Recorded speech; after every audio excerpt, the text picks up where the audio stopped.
Hello, this is Malorian and this is the Org Tactical Team, and what I want to talk about right now is Games Workshop economics. Now this has been kind of a hot topic recently because GW just came out with the announcement that they're going to be taking all metals off of the shelves and replacing it with resin, which is fantastic to begin with because, for people that like to convert and things, resin is so much easier to deal with than with metal, and it doesn't chip. This is fantastic. And when you're thinking of before, like when they turned the metal great swords into the plastic ones, I didn't care that it was the same price because you're basically getting a better model for the same price.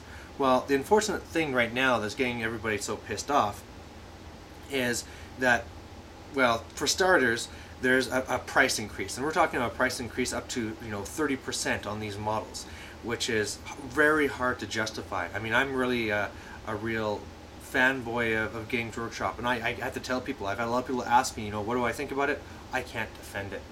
The second thing is from what I've been hearing, talking to these GW guys, is they're not even trying to take advantage of this situation and try and get some good from it. I mean, you'd think that if you're just getting rid of all metals, okay, we'll run the auctions or something and we're just like, get rid of these. Or if nothing else, sell the metals until you run out and then bring in the resins.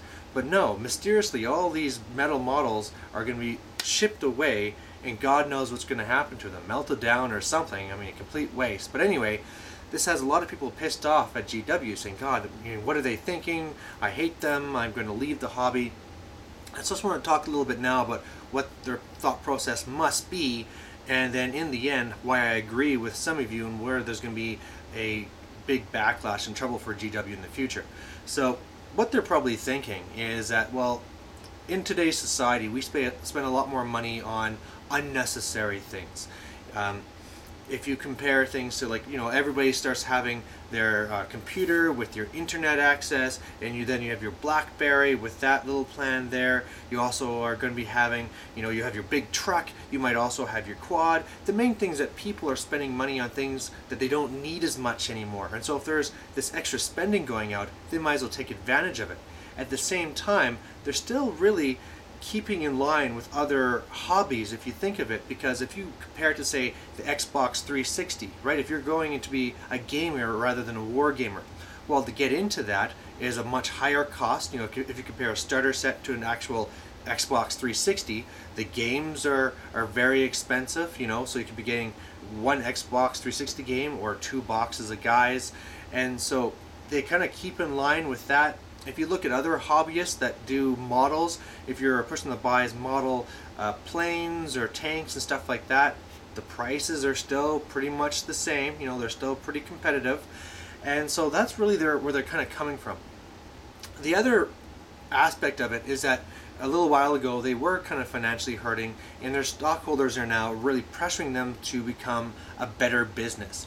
And they've made some changes based on that, which have kind of brought some benefit to them, but it also is going to bring some long-term problems. So let's start talking about some of these. Well, the first one is that they decided, all right, well, the easiest thing is, okay, they raise prices, right? That's the easiest way to make more money, you raise prices. But the next thing that they must have done is say, okay, let's look at all of our services and what are we doing that's not giving us a good return? What are we wasting our efforts on? And of course they must have seen things like, okay, well, we're running these tournaments. When we run tournaments, we actually usually take a loss. Why are we even running these things? And then with an extension of this, why are we running events in store? These things in store are, not selling any more models. They're taking up space, blocking people from coming in. Staff is having to deal with them and not selling models to other people. So we shouldn't be running these events in there. We should be having more demo tables to be bringing more people in. And then at the same time, we should be having more room in our stores. And so if we don't have all these blisters and things in there and make those all online, well, then we free up more room in store. And I mean, they can always buy those blisters from our online store. So what do we care about that, right? They can get their main things, get started, and off they go. And at the same time, maybe that's what we should really do. Let's go and really focus on getting new players in. We'll have very cheap starter sets so that people, even, it's even a buddy system thing, right? Because a starter set comes with 2 armies. They can get into the hobby very cheap, and then after that, once they're already in, then they can go and expand slowly and buy these other models. But the main thing is to really sell these starter sets and get into new people.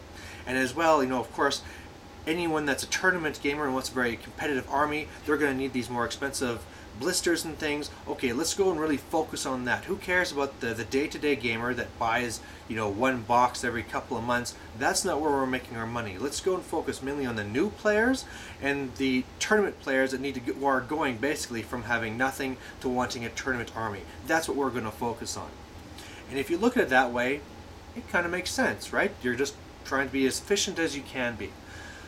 Unfortunately, this is not going to really help things in the long run.